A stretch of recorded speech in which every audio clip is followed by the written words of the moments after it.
Welcome to the Schools of Excellence podcast, where we transform everyday leadership struggles into powerful legacies that impact generations.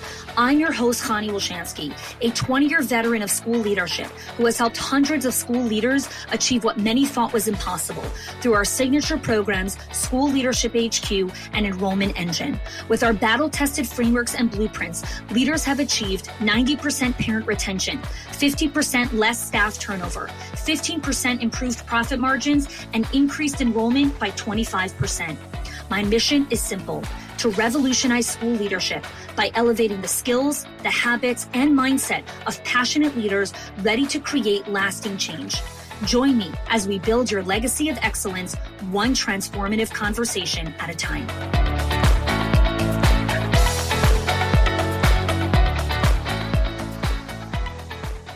Hello there, and welcome back to the Schools of Excellence podcast. I love this topic. Growth is the job, right? Professional development isn't a perk. It's really the job, because you don't grow when things are calm. You grow because they aren't, right? And I find that for a long time, we have a standard kind of in this industry that leadership is like an elective or like a hobby. And growth is considered that way, where, we invest in leadership once our systems are set, once our classrooms are staffed, once chaos quiets down, then we go do growth and all these things. But calm isn't coming, guys. And even if it did, calm doesn't make you a better leader. Discomfort does. I'm going to say that again. Calm doesn't make you a better leader. Discomfort does. Growth isn't a luxury. It's not a perk for people who have extra time. It is the work of leadership itself. And the challenge that I find with this thing is that when we believe that growth is something that we get to one day, a part of us slowly dies inside. So there's a famous quote, I can't remember who said it, that, weak times make strong people and strong people make weak times. And gosh, feel like I should know who said it. And now my brain is 1 second. Anyways, it's a wildly circulated quote, right? Which is hard times create strong men create good times, and then good times create weak men, and weak men create hard times, right? That's the cycle. So what we look at is that when we understand this concept, right? Hard seasons build strong leaders. Strong leaders should be building stable schools. Stable schools, sustainable schools can breed some comfort. But comfort, if you're not careful, can create complacency. Comfort is not a reason to coast.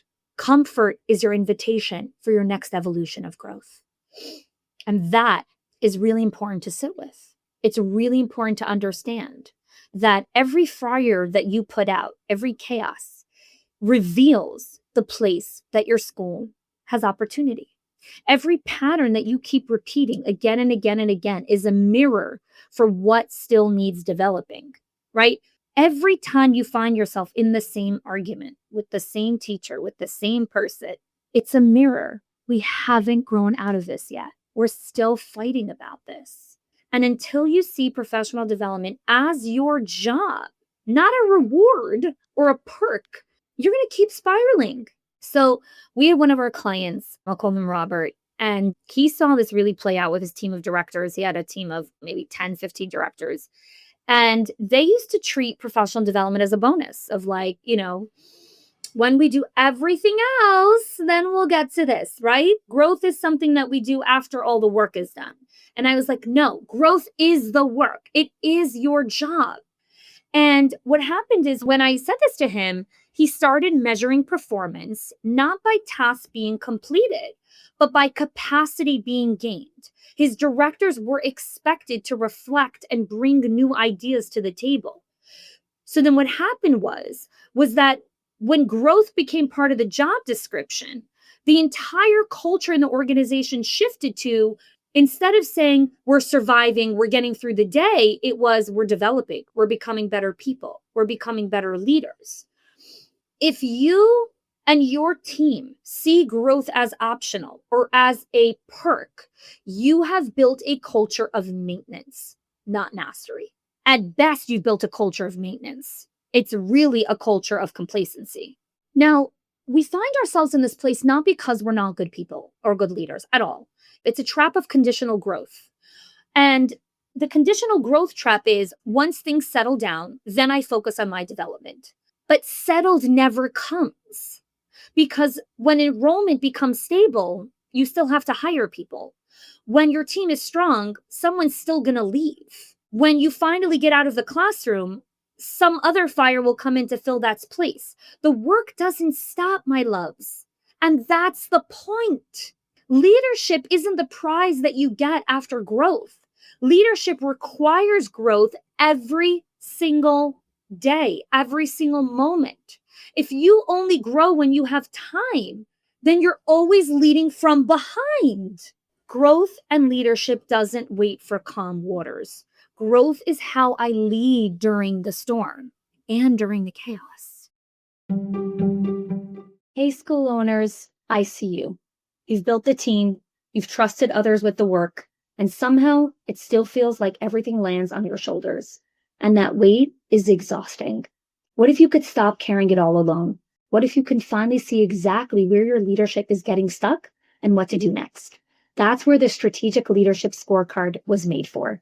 In just 2 minutes, it will give you a clear diagnosis in one of the core areas of leading a school: enrollment, financial health, staff culture, or parent engagement. You'll get practical steps and trusted resources to help you lighten your load and unlock real ownership in your team to be able to lead with confidence. You deserve this level of steadiness. So take the scorecard now so you can lead with clarity and know that your school runs on shared ownership, real standards, and rhythms of accountability. So I spoke with a client a couple days ago, and she had a real reality check when I presented this to her. I said, I find leaders swinging between extremes. They go all in, right? They book the conferences, read the books, commit to the big change, invest in all the programs, and then they burn out. And then they retreat to, I'm just going to get back to it later. I just can't afford it right now. Affording it really means I don't have brain capacity for all this right now. Sustainable growth doesn't live in extremes. It lives in rhythm. It is not an annual retreat that gets your culture alive. It's a weekly rhythm of reflection. It is not a burst of inspiration that creates $1 million business. It's a steady pattern of learning, of applying, of debriefing. I talk about all these things in School Leadership HQ. We teach these rhythms. We have coaches that guide you. We have systems and anchors and scripts and processes that help hold all of these things and help you install them inside of your center and in your school. So click the link in the show notes for an application. Growth does not need intensity. It needs consistency. I'm going to say it again. Growth does not need intensity. It needs consistency. And consistency is not perfection. Consistency is return. Consistency is, yes, in this moment, I forgot. That doesn't mean we're not good. It means I'm human and I can try again in 5 minutes. Consistency is not perfection. Consistency is return. Return to the growth. Return to your rhythms. Return to the anchors that you know hold and sustain you. So I had a client, we'll call her Sharon, and she used to call growth her dessert, right? The thing that she'd enjoy once she finished everything else. And I said, growth is not dessert. I was like, you can come to a retreat or a spa-like experience, which I host. We host legacy retreats once a year. And that can be dessert for you. And it's delicious. And we take care of every single possible need of our clients and really, really love and pamper on them. But growth inside of your business is not dessert. Okay. And so she started creating something that I teach inside of Schools of Excellence and something I write inside of my book, a debrief rhythm where they debrief on what worked, what didn't work, and they learn and lead together. And it is so short. It's 15 minutes, but it's consistent and it is predictable, which means it happens every other week. And so they don't do these giant reflections at their annual retreats, even though they do reflection at their annual retreats. They have a consistent debriefing every other week That creates predictable safety and expands the leader's capacity more than any other best held conference can in the world. Because sustainable growth is steady and predictable, right? Not in giant growth spurts with intensity. So if we needed to redefine the job description of a leader, and I don't like job descriptions, I like calendars, professional development is not a reward, it is oxygen. And so when leaders embrace that, all of the standards start to elevate themselves. You stop getting through the day as like, well, we got through the day, so that was good. No, that's not good. Getting through the day is the bar. That is the floor. Like, if you can get through the day, congrats. You have a heartbeat and a pulse. Your job is not to get through the day. It's, I learned something today. I coached someone better today than I did last week. I handled that hard conversation with more intentionality and calm. That is growth lived in the world of action, not in the world of your head, right? And when the leader grows like that, the team mirrors it because your staff won't outgrow you, okay? They grow through you. So you have to consistently elevate yourself. If your teachers are constantly in this state of professional development, but you are like, I'm good. I don't need any mentors. I don't need any coaches. Like, I'm good. Red flag alert. You can't develop what you're not modeling. You can't develop it where you're not evolving yourself. Your growth sets the standard for the entire team's growth, right? And I hear this all the time. It's like, I'm not investing in myself this year. I already did that for a few years. Now I'm going all in on my team. That's intensity. That's extremes. No, predictable rhythms. Your teachers need containers for development. You need containers for development. Different kinds. It could be that the container of development that you were in until now took you to that season, and now you need a different type of leadership container to support you. Maybe you don't need it as intense or as frequent. Maybe you need a different kind of cadence. No problem. You can switch up your cadences. That's not the point. The point is not how often it happens. The point is that it happens predictably on rhythm. And so if there was a rhythm of supporting you of every single week, and then you're like, I don't know that I need that much. I want to invest in my team. Great. Invest in your team, but you still need a predictable rhythm of safety, of pouring into yourself and of growing. And so my invitation for you is, where have you been treating growth as a perk? Like, when I have time for the job, right? And what shift?